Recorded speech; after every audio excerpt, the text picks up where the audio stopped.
Okay, so what happened during backlog refinement? It's one of the ceremonies that we do in Scrum. It's an opportunity for teams to actually add details to the user story that they're going to be working on. It's also an opportunity for them to get a shared understanding and add estimate to it. Typically what happens in a product backlog refinement. However, if they get to sprint planning and new or additional information comes up on one of the stories, they're able to talk about it as sprint planning and re-estimate if need be. But most of the time, your estimate is added during the backlog refinement. That's the difference between the two ceremonies and what happens. So typically, once your backlog refinement is done, you've added details to it, you've gotten a shared understanding, we've added estimate to it, and nothing changed, it remains the same at sprint planning. So that's the difference. And typically, we would use something called Fibonacci sequence. We would use something called planning poker. What is magic estimation? Even the word magic. All right, so let's get into today's session. What is the history of this magic estimation? The idea originally goes back to the suggestion made by Lowell Lindstrom in 2008. He called this idea affinity estimation. For people who have heard this, you might have heard about affinity estimation before. People who use Jira, this is actually in Jira too as well. So if you have never seen it, take your time tomorrow just to look through and see if you find it there. That's if it's part of the apps that your company has. So a guy called Boris took up the approach and reworked it into magic estimation. Magic estimation games can be used for a large number of product backlog items in a very short time, and this can be used to estimate for specific releases. What does all this mean? It means sometimes you have items in the product backlog and the product owner is asking for estimation on it to say, hey, we have this number of items in our product backlog. Are we able to estimate this? Might be high level. And then the team is like, oh yeah, we can do magic estimation just to estimate it to give you or an idea of what the total item in the product backlog can be. So here, let's break it down even further. Magic estimation game is a relative estimation method. Just like any other method we're using, estimation is relative. It's not cast in stone. And also known as the silent grouping or affinity estimation. It's a Scrum team exercise, not a PO, not a Scrum master, not just the developer, it's a Scrum team exercise that focuses on estimating product backlog items. As the product owner has a part to play. Developers have their part to play. And as a Scrum master, we also have our part to play when we're doing magic estimation. It focuses on the estimating product backlog items with story points in reasonably limited amount of time. Estimating involves a variety of aspects, such as the risk, uncertainties, dependencies, complexities, as well as the volume of work that each product backlog item, PBI, or user story entail. In some organizations, they use PBIs, product backlog item. Some organizations call them user stories. They're the same thing. What is the benefit of this magic estimation? Speed.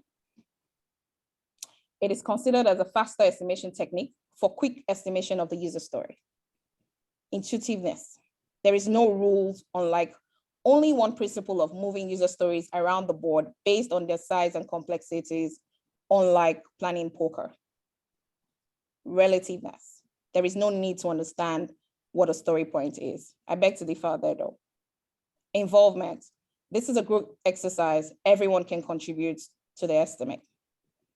Discussion facilitation.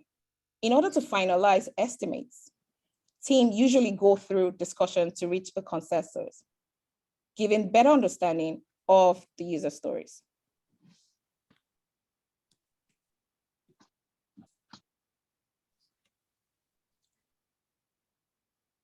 what is the insight gained by using magic estimation?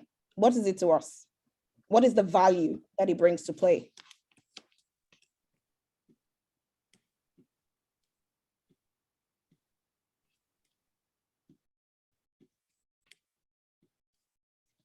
One of the value is it enables the product owner to become more effective and efficient in prioritizing as well as organizing the product backlog, both at the beginning and as well as throughout the life cycle of the project, especially when new requirements arise.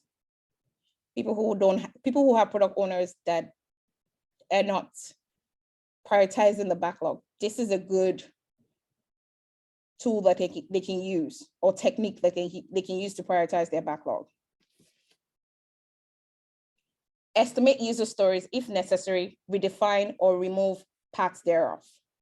We're going to talk about the user stories. If they need to redefine it, they will redefine it. If they need to remove some part, they will remove some parts. Manage expectations with the project stakeholders, thus improving communication. Introduce transparency in terms of complexities, uncertainties within the backlog, allowing one to take action, create spikes, adjust priorities, find new solution, or break user stories even further. It creates transparency.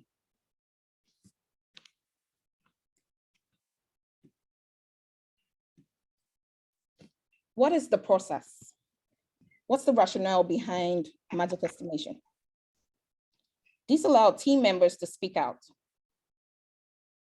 When you say, oh, my team members don't talk, this might get them to start talking, contributing and committing to the estimates.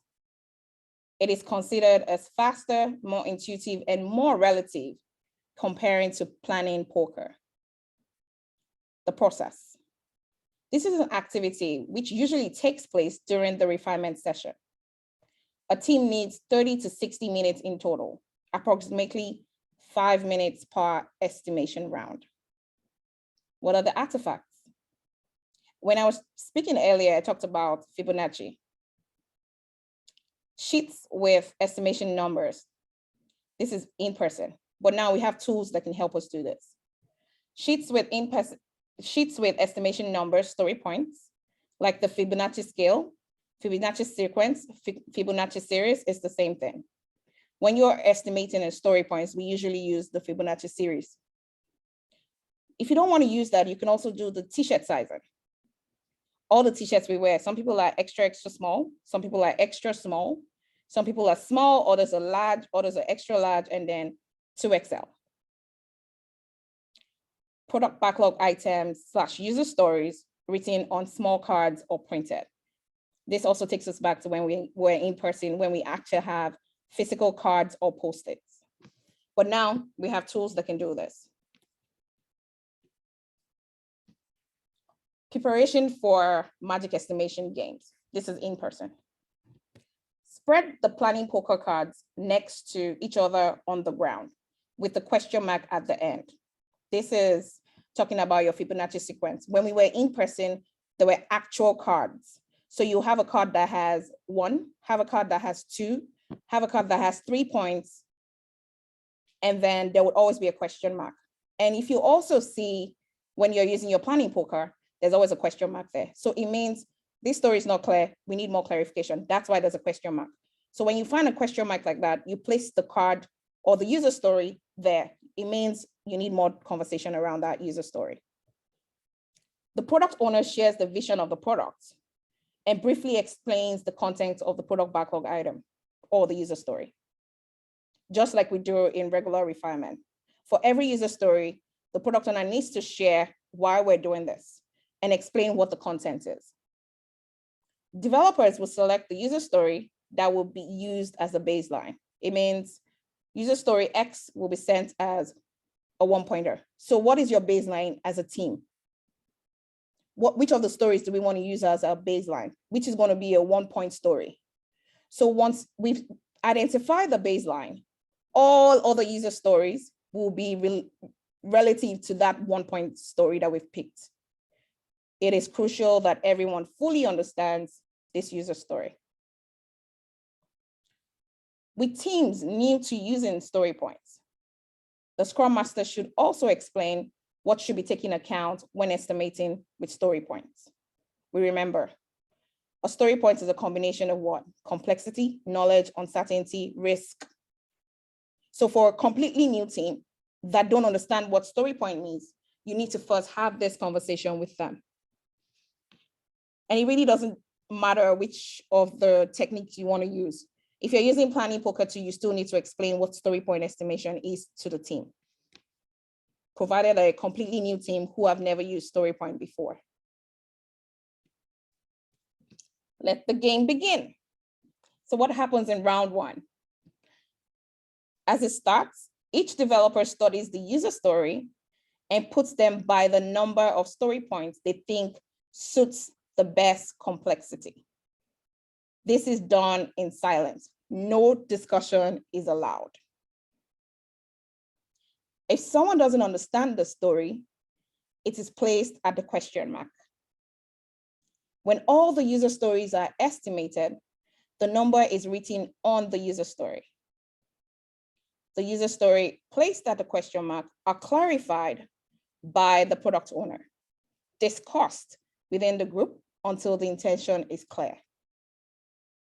After this, they are divided amongst the groups and placed at the number of the story point they think is most suitable.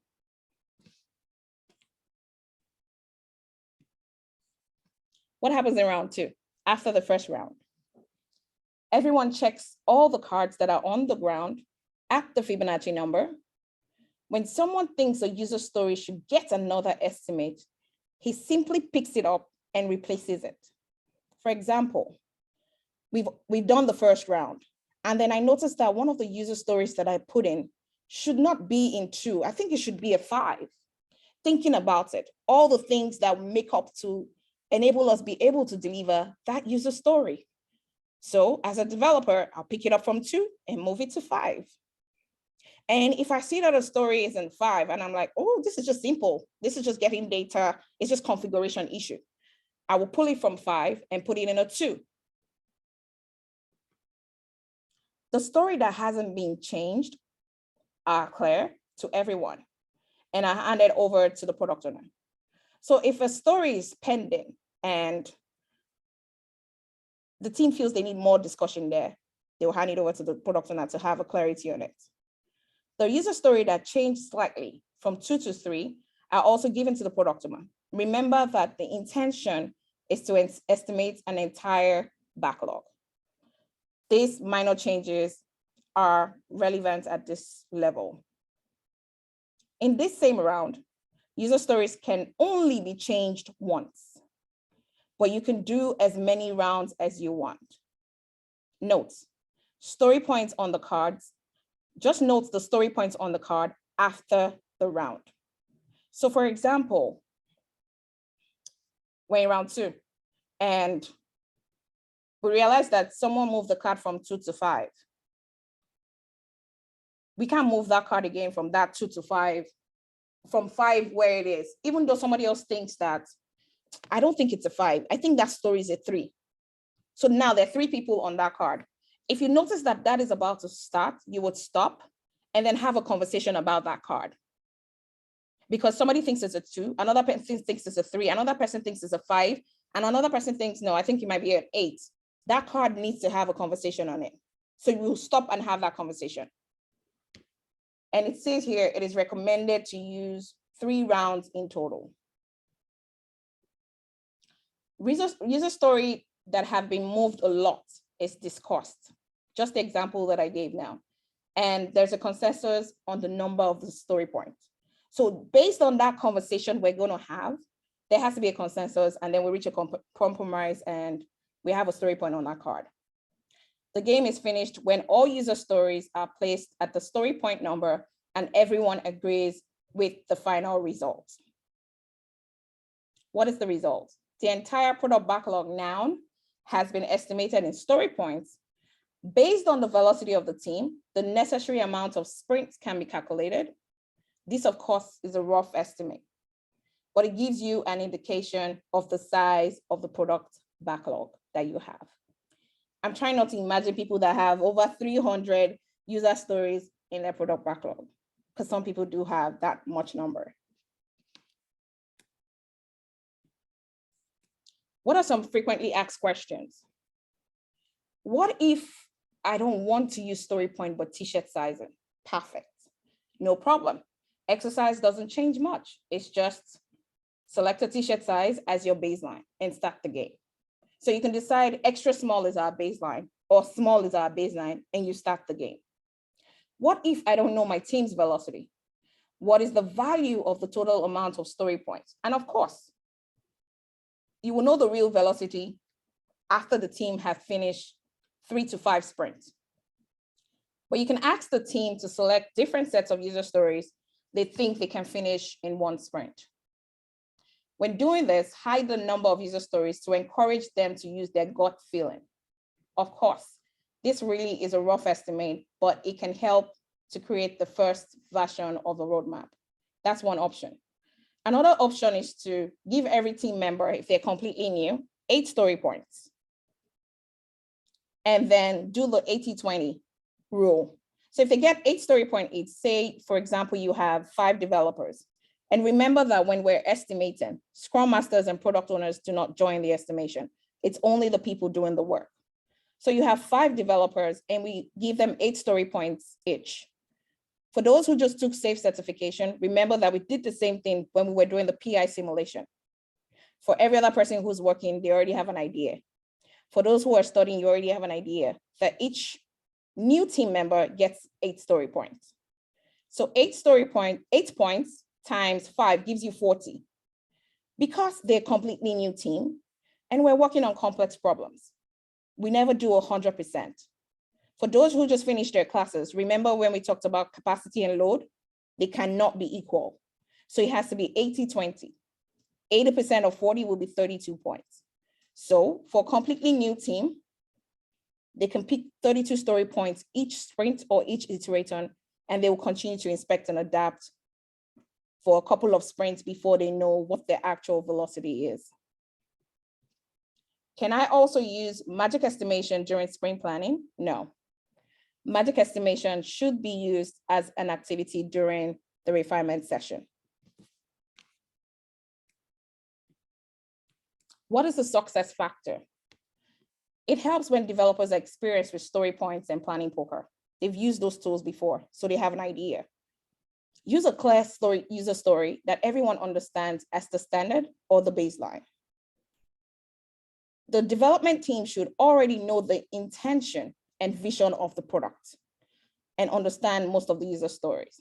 So product owner has a part to play. What is the vision of this product? This prevents ambiguity and increases the chance of a successful session. Thank you. I'm just going to play a quick video before we actually take questions.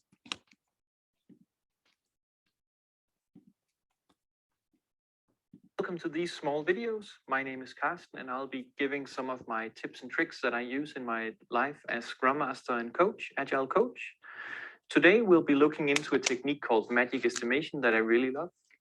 Of course, whether or not we do estimations is a big topic and something that a lot of people debate.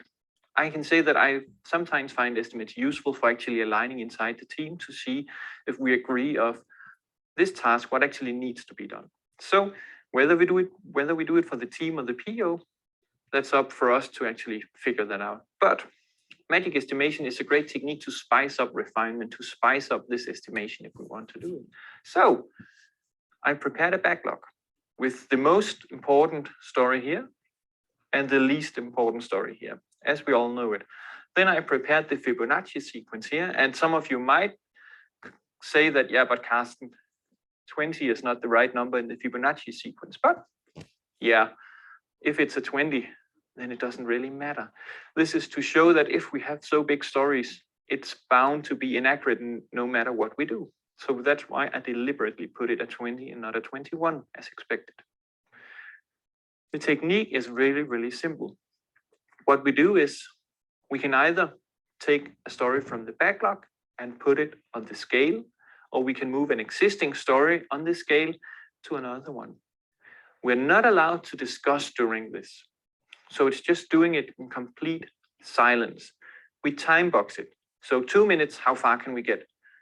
Then we stop up, see, is there anything we want to discuss?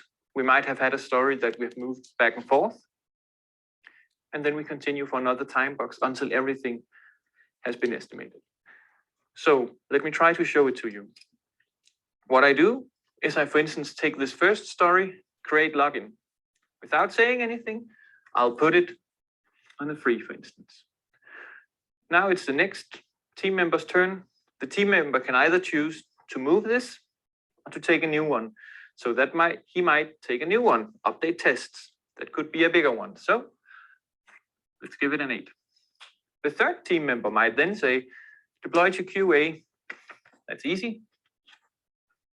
I'll put it there. The next team member might say, deploy to QA. That's actually a big task. There's a lot of infrastructure that needs to happen. So I think it's more difficult than create login, but easier than to update tests. Then it might be create database as the next one. So that's a 2. But the next team member might say, I think it's a 5. And then another team member might say, I think it's a 2. And then we might end up just juggling this back and forth. And that is where we probably need to make a timeout and discuss, are we actually agreeing and aligned on what is inside this story, or do we just hope that we have the same understanding? This might give us new stories to the backlog that we need to refine and estimate, but it can also just be that we add more details to this.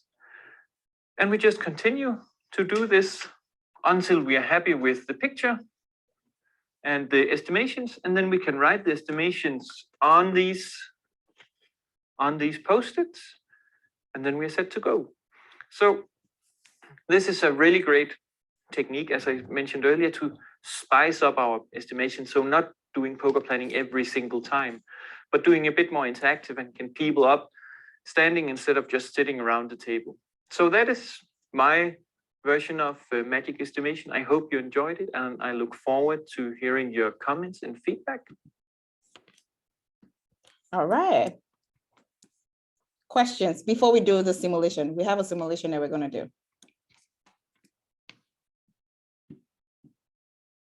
Evelyn, go ahead. Hi, Coach, for me. Thank you so much for this presentation. My question was, I see that there's the in-person one. I'm just curious. I guess that's what we're going to do the next session. I'm just curious as how we're going to do it for remote teams. We're going to do it now. And guess what? Okay. Jira actually has this plugin and it's free. Amazing. Okay. Yeah. Looking forward to it. Thank you. That one I can confirm because I tried it yesterday. Jira has it. Thanks. All right. Hey, Billy, go ahead. I just need a little clarification. Initially, during the presentation, you mentioned that we should have a baseline, which is a 1 that everyone agrees on. So, but during this video, he didn't do it that way.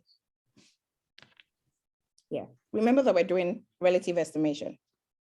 And there will always be a baseline, especially when it comes to a completely new team or a team that's just growing.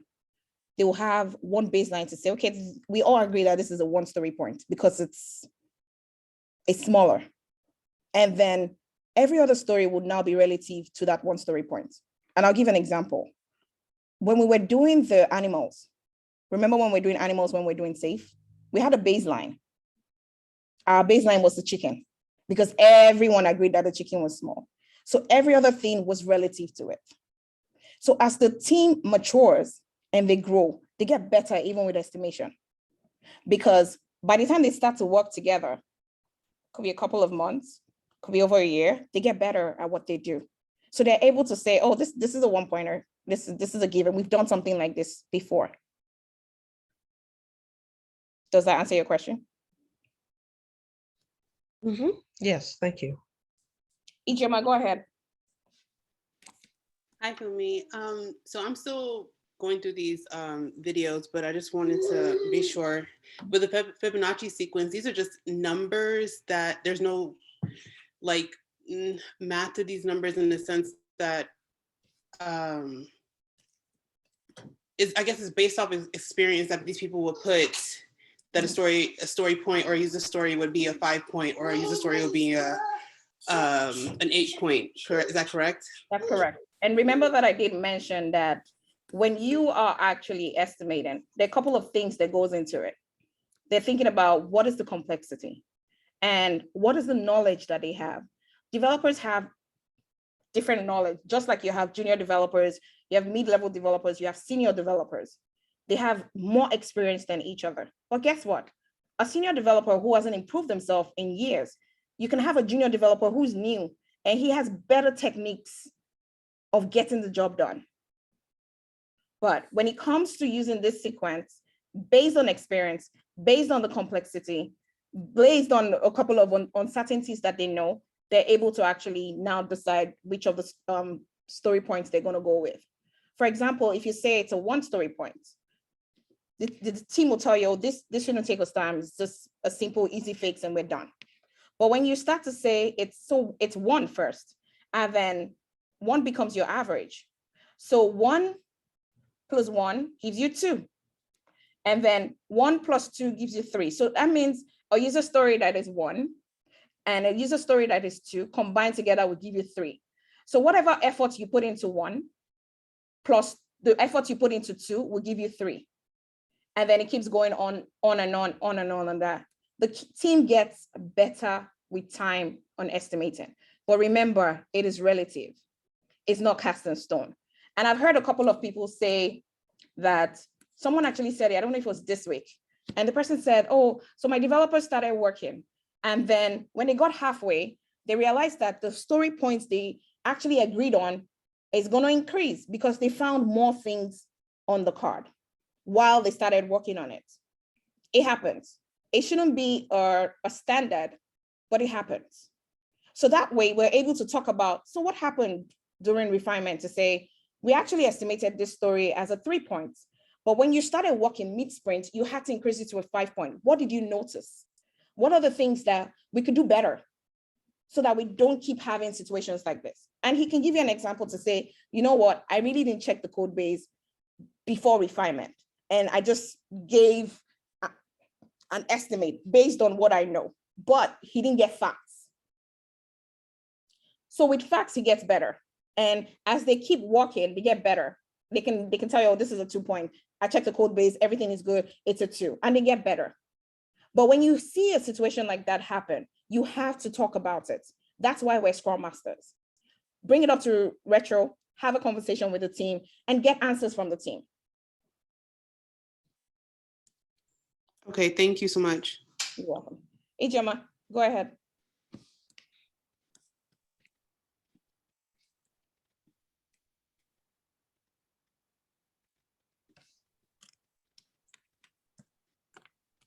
All right, I do. Ijoma, if you're speaking on mute. We can't hear you.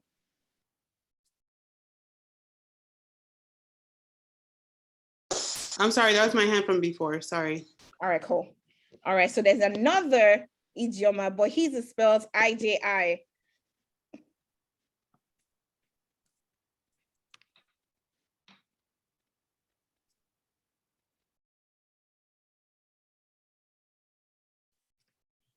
All right, I posted the invite on the chat. I need a few volunteers.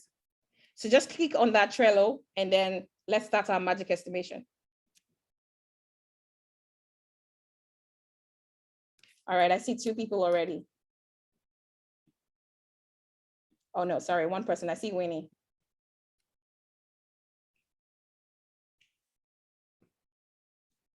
All right, I need volunteers. I need someone who's gonna act as Scrum Master and Product Owner too as well. Perfect, I see someone else. All right, Jim, I do see you.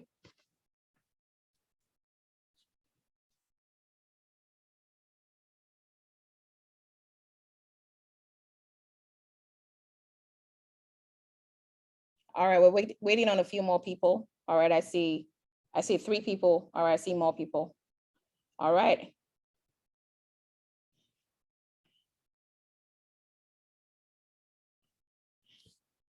Okay, I can actually see the board. So if you're here, I can see you on the board. I see Amadu. I see Ifoma. All right, go ahead. Okay, so thank you guys for joining. Who's going to be the product owner and who's going to be the Scrum Master?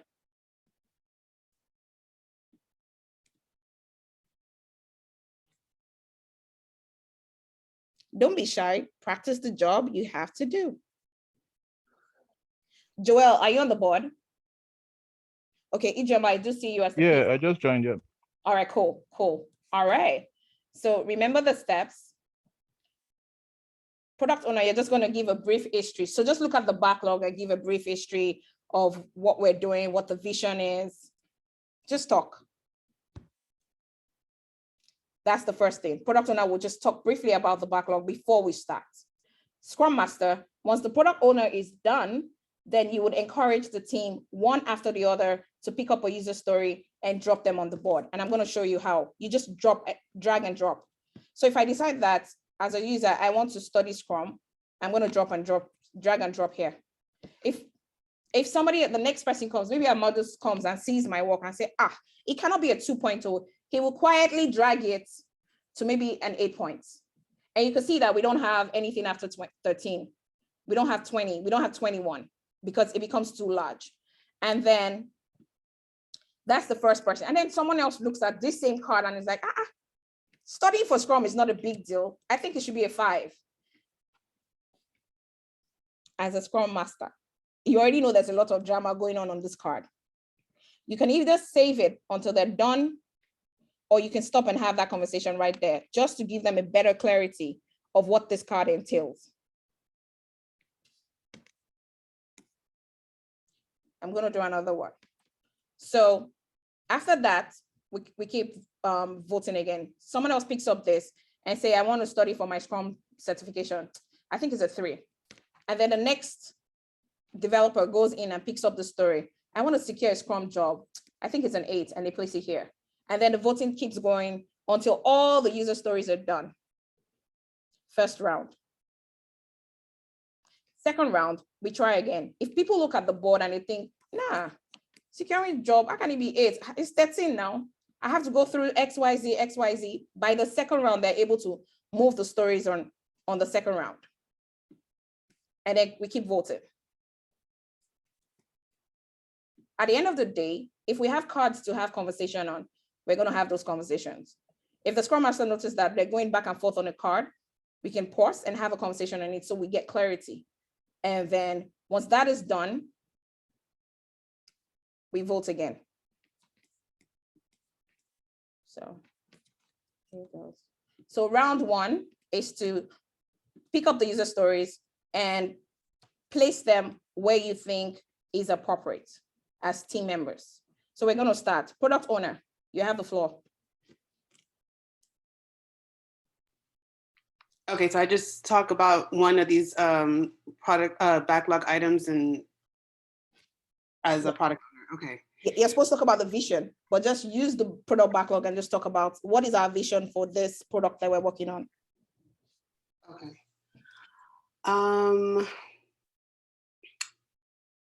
So the vision for, as a user, I want to secure my Scrum job. The user would use this application to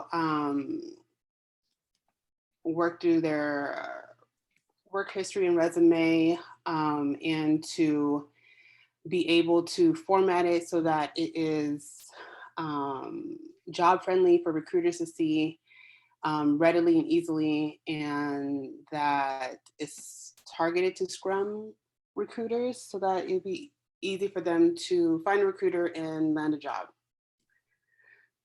I think. Thank you, Pio. All right, Scrum Master, take over. Hi team. Okay, the PO just gave an explanation on this particular user story. What do you think the story point is, please? Can you just move it to where you think it is? Thank you.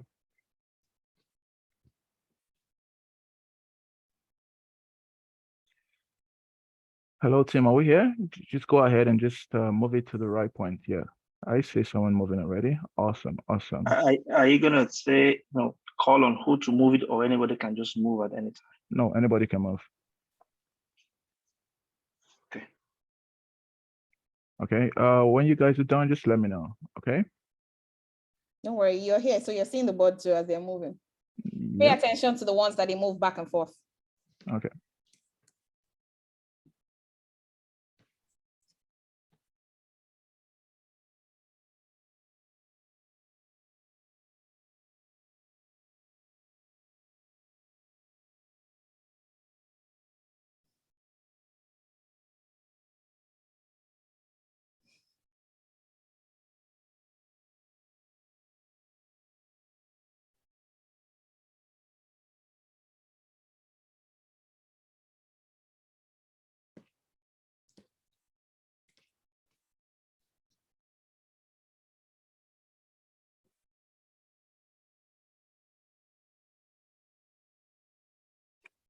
Awesome, awesome. I see everything has been moved to the story points. Okay, I noticed the as a user I want to secure my Scrum job was moved from 5 to 8 now to 13. Can you kindly explain why? Who did that? Who moved it? Can you give an explanation why that is, please? So before they give explanation, they don't even have to explain. The product Okay. owner, that means that there might be need for more clarity. So the product owner would open up that card and have like a conversation with them about it for clarity. Okay. And this is round one. So after the product owner has been able to explain what it is about that card, they're now going to revote again for round two. If the board stays this way, then it's good. That means everyone has a consensus. But if we move stories back and forth again, so guys, let's move stories back and forth.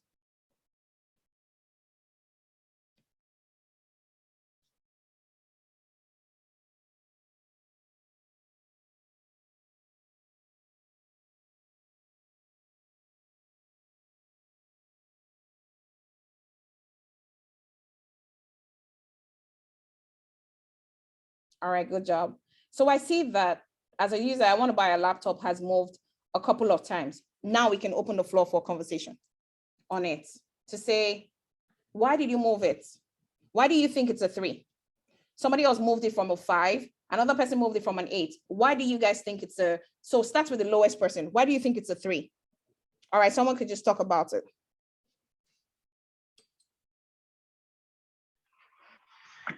Can I ask a question before anybody does that? Go ahead.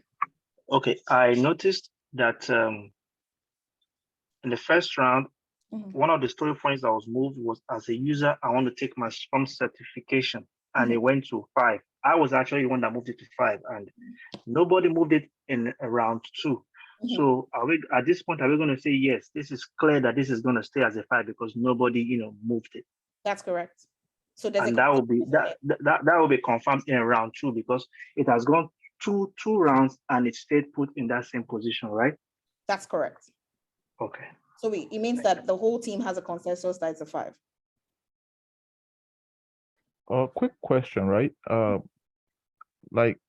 Can this magic estimation also be called a silent estimation or no? Yes, and that was one, when I did the presentation, that was one of what it was. It's actually silent. No one talks until there's a bridge that we need to have a conversation together.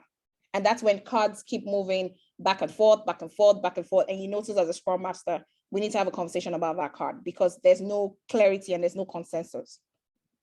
Awesome, thank you. So with moving back and forth, the first thing would be product owner would actually open it up, have like a better conversation again about the card. So everyone knows that they're on the same page. They understand the context of that user story. Then they can have a conversation among themselves. Oh, I think it's a 3 because buying a laptop is easy. I can go to maybe Best Buy. I can buy from Amazon. I can buy, another person can say, oh, but you need to talk about the specification of the kind of laptop you want to buy. Are you buying a Mac? Are you buying a Windows laptop? What exactly are you buying? And then the third person might say, we did not consider this scenario, that what is the power of this computer that you're buying? And what is the year of this laptop that you're buying? So you see that the story has changed from just, I want to buy a computer. Different scenarios have come to play that they're now talking about it. And then after that, again, while we've had that conversation and everyone has talked about it, then we'll not do another round. If we do the other round and then it's wherever say for example, we do another round and it stays in 5, based on that conversation, then it's going to stay in 5. So after the third round that we've done, everything stays there because by the second round, everybody has looked at the cards and they've tried to move whichever cards they need to move. And we've had conversation about it. By the end of that second round, the third round, we're all just looking and we are all just confirming, oh, I think we're good. I think we have a consensus. This should be the story point for each of these stories that we've aligned on. And then when that is done, remember that way back, they would write the number of the points on the card. But because now we're using virtual tools, there's always spots to actually write it on. When you're writing a user story, there's a point there where you can write your story points. You make sure that everything has a user story point. And then based on the velocity, the product owner can prioritize this and then move them into sprints. So if all this can fit into, say, for example, maybe 4 or 5 sprints, product owner is going to prioritize the cards and move them into the sprint. So once the sprint starts, you already have user stories to work on that are already estimated. And then with that too as well, 4 or 5 sprints, the product owner can actually have like a tentative release date. If your company doesn't release every sprint, say for example, maybe they have a milestone, they have to do 5 sprints before they release. So with this done, there's a tentative date to say, okay, we should be good for 5 sprints or we should be good for 6 sprints. And this is a tentative release date.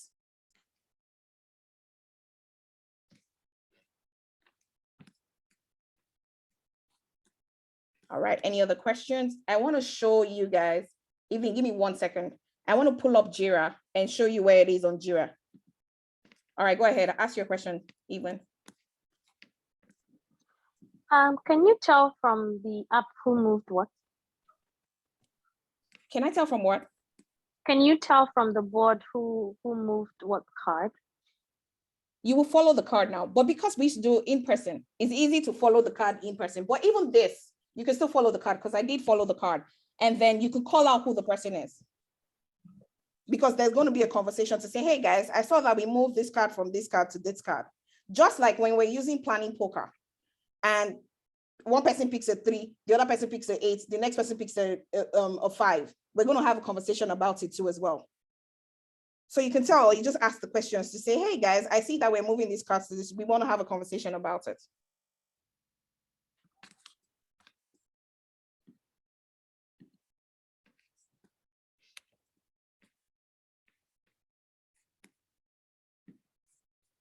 All right, bear with me.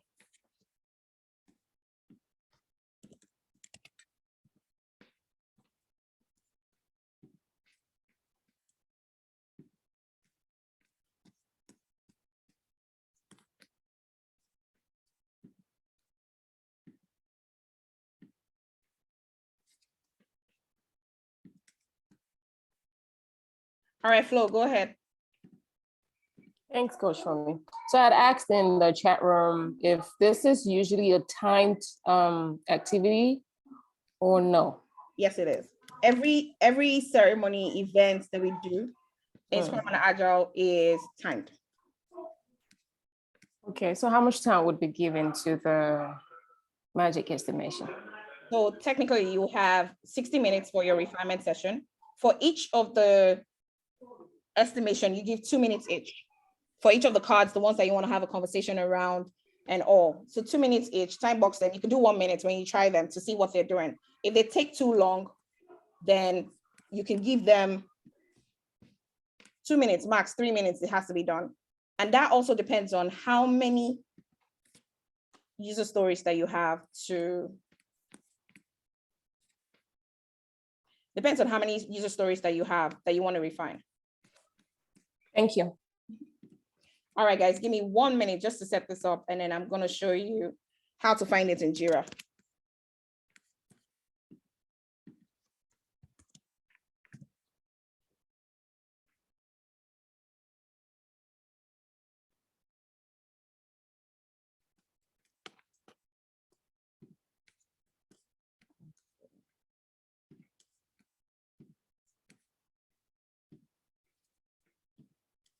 All right, so I had one set up already. Taiwo, I do see you. I'm coming to you. So when you get on Jira, you already have this workflow. When you click on apps, you can actually explore and add it. It's free, even on the free version. You can explore and add more apps on it. It will tell you which apps is free and which one you have to pay for. So I guess because I already have it, but you can search here and it will tell you which apps you have. And then once you get on the app, Magic Estimation, you click on it and then you set up the board like this. Nice one for me. So just like your typical user story, you can set up a JQL query to pull the cards. Everything will be in the backlog here, and you just move your cards from here to here. The reason why I have this is because I have the free version, but people that have those at the job can actually try it and see if it's going to work for you. You can try it with your team. It works. You can always improve and adapt and inspect and adapt when you try it with your team and see if the team will like it. All right, T, go ahead.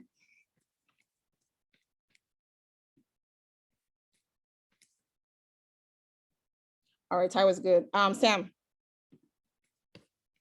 Oh, I'm sorry. I was talking on mute. I'm so sorry. So I was saying in comparison, Sam, I'm sorry. Okay, go ahead. In comparison to planning poker, what is the disadvantage you see about this Magic Estimation? And I can follow up on that as well, because in planning poker, when someone picks 5, someone picks 3, 8, I can question you, why do you think it's a 5? Why do you think it's a 3? Why do you think it's an 8? But in this Magic Estimation, I can see that once one person, for example, you pull a card to 5, I pull a card to 8. What if I just feel, okay, let me just ignore. If she thinks it's 8, I'll leave it at 8. Do you think I'm just asking, I know. Do you think it really gives that, let people really say what they actually think about their mind? Do you understand? Like, say what they actually think about the card itself. I don't see that here.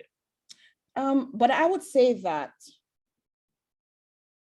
for more matured teams, actually, they're definitely going to debate that thing. And that's why during the presentation, I actually mentioned one thing to say that it would be good if the team already knows how to use user story points estimation and also planning poker. So for a more mature team, they would definitely counter that 8 points. So if your team is relatively new, they will still do it, but they'll get better as time goes on. But you will still find one person that will counter it to say, oh, 8 story points is really large. Can we talk about it on the team? But I would say that a mature team would actually definitely point that thing out. But a new team, nah. But as they get better, they will improve on it. So I will still not, I won't say don't do it for a new team, only do it for mature. No, I would say start with a team because it helps them grow too. By the time you do it the first time, you do it the second time, they'll get better. And that's what we want. We want our teams to become high performing and we want to help them grow. Okay, a follow-up question on that. So for example, now from the board, like let's say there's a card on 5, and everybody leaves that card on 5. So do you now get to ask the whole team, like, why do you guys think this card is 5? No, we trust you just leave it like that. Yes. Okay, now that's the difference. Okay, cool. Yeah. But what if, so this is my worry about it, but what if someone silently or a couple of team members silently somewhere just think the card is an 8, but because the soda card pulled to a 5. I'm just giving an example. Yeah. But the soda card put to a 5 and it just ignored. Once they ignore, you've taken that free mind, whatever you want to call it, to get their actual thoughts about the card itself. You've taken that power away from them a little bit. You don't think so? I don't think so. Reason being that after the first round, everyone has voted. we have 2 more rounds for them to shift cards around. We cannot tell what a developer is thinking in their hearts. We can't. So we trust that they know and that they're working as a team and they know what to do. So I would just trust their judgment on it. If maybe now after this estimation, maybe during the sprint or maybe while the sprint is ongoing on that card, and that person now speaks up, what I would do as a Scrum Master is I'll listen to that person's conversation, but I'll coach that person to say, I won't coach him in front of everybody, but we'll have one-on-one and coach him to say, why didn't you raise this issue when we were doing refinement? Remember that there's nothing cast in stone and there's no perfect, it's all relative numbers. But it would have been nicer if you had talked about this, because you would have been able to support another person and help their thinking. So what I will do is, before using this technique, I would have a conversation with the team to say, let's be open-minded. This is about us as a team. We want to be able to estimate this as accurate as possible, even though we know it's relative estimation. So if you see something, let's talk about it. By the time you hype them before you even go into starting this session, you've already hyped the team and you've given them free hand to say, hey, we're opened. Remember, we talk about openness? Let's all be open, because this is about us and nobody else. It's about the team. And then they go into it. And then you see people talk about it. The first one might be quiet and everything, but by the time you do the second ones, it'll get better. That's my opinion. Thank you. Cool. All right, Sam. Yeah, so thank you for me, Coach, for me. So yeah, my question is, I saw this whole thing you did with Trello, and I was thinking, is it possible for us? Because I was thinking, when I was looking at this, I was, thinking about using it for PI planning and estimating features. And so I wanted to find out, is it possible that we can do that? Because I know for PI planning, there are times, where you need to estimate the features, the epics, before, we start slicing them into stories. Mm-hmm. So have you tried, using this technique for estimating features? And what would be your approach? Because, if we tend to do this in a virtual world, mm-hmm. where we have to use Trello, then do we have to manually take all of that information and then put it into whatever tool we're using, either Jira or Rally? Or how does that work? And then my second question is there an alternative application that works similar to Mura? Because I'm trying to use Mura, and for some reason I don't have access to it, and I'm trying to find any free, similar application that does the similar thing that Mura would do. So thank you. Okay, so your second question, is it Mural? That's M-U-R-A-L? Yeah, so yeah. So there is pronunciation. Then there's Miro, M-I-R-O, where you can get a free version.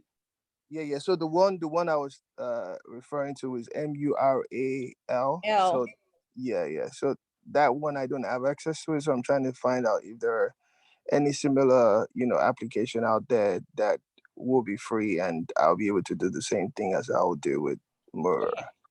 So I know that Miro has free version, but has its limitations. However, there is Miro, M-I-R-O. It does the same thing. The same thing. It's a whiteboard. And actually better. Yes. Miro, and there's free versions, and they're free templates that you can use. Okay. Because I'm trying to use it for PI planning, so that would work too as well, right? Miro would work, but I don't know what extent they will allow you to use it because you want to use it for PI planning. A lot of people are going to be using it. So I don't know if they will allow that number of people because it's a free version. Technically, if you use it in organizations, you're supposed to pay for it. Yeah, true. Yes. For me, can I jump in? I think Miro allow up to 5 for the free version. You got it, so don't bother. So I can't use it then. Okay. No, but it's good. Is what most of them are using these days. Yeah. Okay. But I guess I'll just use it to practice until I get access to the main one in my organization. Yeah. Okay. So going to the first question. So your first question, you can actually what do you guys use? Jira or Azure DevOps? Rally and for PI planning, they use Mura for the board, for the whiteboard. But the thing about it is that the way I saw this, I think this is much more of a cleaner way to kind of like estimate the features, extra small, extra, small, medium, large, and whatever, and then we can start slicing it into stories. I just feel like it's so clean, and I was just thinking about using it. Yes, I do agree. That would be my approach to use t-shirt sizing. Yeah, that would be my approach to use it. But as using that for your PI planning, I'm not sure. I'm not sure that Trello might, this is also a free version. So do a quick research. And I don't know if your company is going to be able to pay anyway. Okay. I don't know if they'll be able to pay, but they have their own free version too as well. Okay. Yeah. All right. Thank you so much. You're welcome. And is there anything else that you use Trello for apart from this? Is it also used for like, creating swim lanes, like something similar to Jira, or this is like, maybe I'll play around with it. Never mind. Play around with it. There's a free version to see what best suits you. They have a Kanban template. They have remote Teams hub. They have a couple of things that are still free that you can use, already existing. Okay. Okay. Yeah. All right. Sounds good. All right. Thank you, Coach, for me. All right. Thank you. All right. Yes. All right. So I have one more thing before I hand it over to people that just interviewed, just to tell us their story. What did they do differently while they were getting on the job? A lot of, oh, my bad. Hold on. Olubukola girls, go ahead. Sorry about that. All right. I presently use Ideas Board for retro. And as we're speaking now, I went over and created a board with 8 sections to put the Fibonacci sequence on there. Can we use, because I also looked at my Jira at work, but I don't see any apps plugin on there. Now, my question is this: can we use Ideas Board for this exercise? Yeah. Okay. Yeah, because you could create. Yeah, you can put the stickies oh on yeah. there. Oh yeah, you can use Ideas Board for it. Yes. Okay. And theirs even come as Post-its. Yes, that's Post-it, yes. Yes. So they can write the stories under whatever sizing. Yes. They Okay, can. cool. Yeah. All right. Yeah, and I see that Lisa left a couple of messages. She uses Trello for retrospective, definition of done, definition of ready. She uses it for documentation. So you could do all sorts on Trello. You can store your team's working agreement there as well. Thank you for sharing that, Lisa. Okay. Cool. They're free tools. We can use them. You're welcome. So there's something I wanted to talk about today. We always talk about release to the end users, release to the end users. I know we talked about this once, but do we even know what this release is? Do we know what this release is? We have a sample on our phones. So I need one volunteer. Can you log in on your phone and go to your Google Play or your App Store? But you must make sure that you have updates that needs to be made, maybe one that you need to make or one that you already made. So I would need a volunteer, please. Log in with your phone, share your screen, and go to your App Store, your Google Play. So we can show you what it means for release to the end users and the kind of things that shows there. Once you see it, you're able to visualize things better. So when we say, oh, this is a release to the end users, you know what it is. Who is my volunteer today?